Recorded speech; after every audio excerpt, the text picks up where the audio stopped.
Il y a quelques années, aucun Égyptien n'aurait parié sur une voiture chinoise. L'or chinois n'est plus seulement destiné aux pauvres.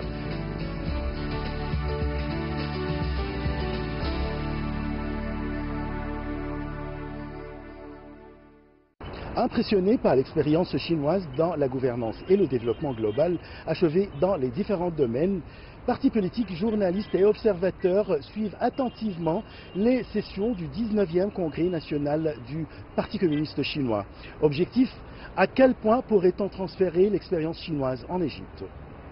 Monsieur, parlez-nous de l'expérience chinoise dans la lutte contre la pollution et comment peut-on la transférer en Égypte? En effet, on sait très bien que le problème de la pollution menace tout le monde, mais l'expérience chinoise pour faire face à la pollution est une expérience, à mon avis, glorieuse. Parce qu'étant donné que la Chine, ça tout le monde le sait, les experts internationaux le savent, a quand même un degré ou un taux de pollution 27 fois, je pense, ou 26 fois plus élevé que le taux ordinaire reconnu par l'Organisation mondiale de la santé. Alors la Chine a mené une grande campagne et aussi elle a pris des mesures draconiennes pour diminuer la pollution et je pense que cette expérience aussi a réussi. Dans quel sens?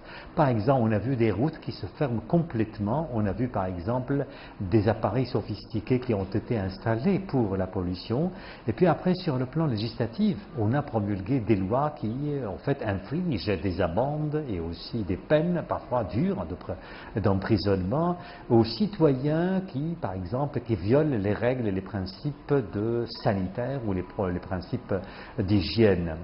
Il y a autre chose quand même que j'aimerais bien ajouter, c'est pour la pollution, c'est que actuellement ce qu'on appelle en Chine en fait, on l'appelle comme ça, l'ère au apocalypse, c'est-à-dire c'est un terme qui a été utilisé par les savants chinois, parce qu'on a l'intention d'installer aussi une grande machine, ce qu'on a une sorte d'aspirateur,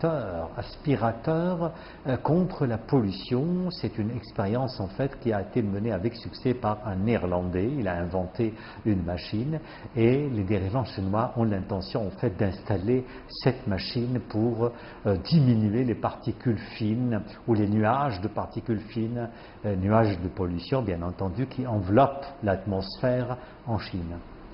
En ce qui concerne la mise en place de cette expérience en Égypte, ça c'est fort possible, mais à travers, je pense, la seule façon c'est de prendre des mesures draconiennes sur le plan législatif, parce que jusqu'à maintenant, même il y a certainement des lois qui protègent l'Égypte contre la pollution, mais malheureusement, ils ne sont pas bien appliquées.